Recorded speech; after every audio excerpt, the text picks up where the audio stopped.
अबे जल्दी बोल, कल सुबह पनवेल निकलना है।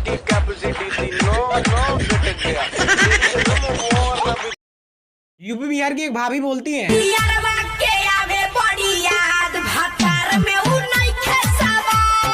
और उसी बात पे यूपी बिहार का लड़का बोलता है, हर लड़की भी ना प्यार को सीरियस लेती है। डीजे सपना चौधरी तेरी क्या कायो काजल मन करे सगोरी घायल तू सहज सहज पाँव धर ले मेरा दिल धड़कावे पायल मन पल पल पल पल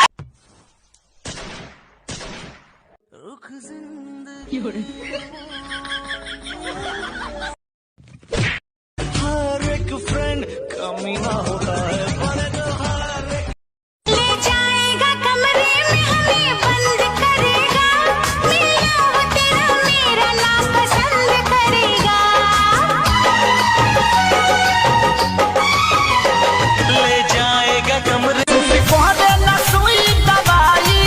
सोया बस गइला बहावा में जाई देह टूटे दर्द उठे जोरी दे अरे जोरी दे माई रे माई जानता जब हम कहाँ जाई चोरी में भाई तेरे बात जोरी दे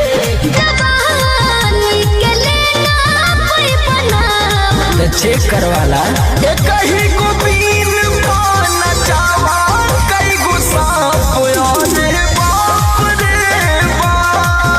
हो बूटा के कराली हनी गवना रोजना सन चाहिए बिछवाना काच बजवानी सुनिए राजा जानी हो मरद बदनाम भइल मेरा रू तोहरे चलते का भइल बा रे बड़ा खुश लागत रे हमरा मेहरारू के लइका भइल बा ओके भोजपुरी में का कहल जाला डिलीवरी भइल बा ना रे लइका भइल बा ना रे भोजपुरी में का कहल जाला भोजपुरी में तो एगो बतिये कहल जाला का बियाल बिया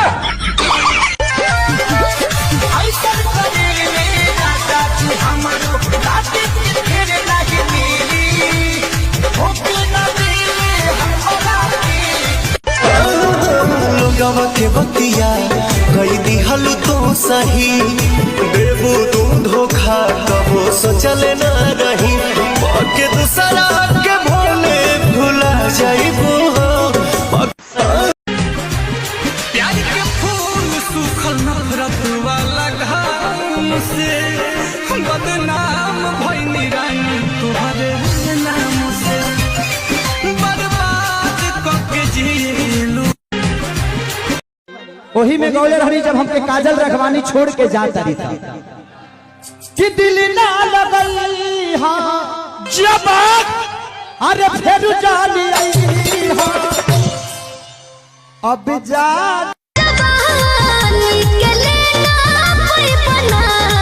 चेक करवाला कहीं को बीन पाना चावा कई गुस्सा होया रे बाप रे पिया के सारी तबाड़े नारी रखेले हमसे दूरी हो लव यू बोला तारो जी हथवा के मोरा चूड़ी से गइल बाड़ा गोदी में खेला के लइका तोहर के पापा कहता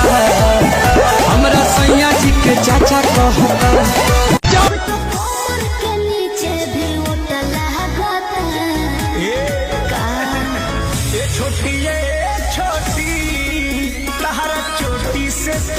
चुए झूला से पास ना करुआ तेल भइल बा चुए झूला से पास ना करुआ तेल भइल बा भौजी ना चतारी लौंडो भी फेल भइल बा भौजी ना चतारी लौंडो भी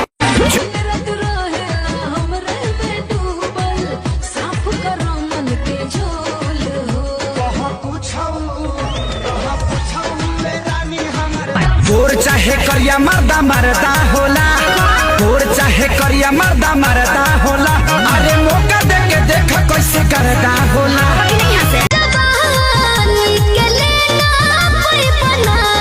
चेक करवाला कहीं को बीन पाना चावा कई गुस्सा आने दीपक कैला बरियारी नाच दिल नया साड़ी ओही उठवा पतगिया अनन गीता न महारी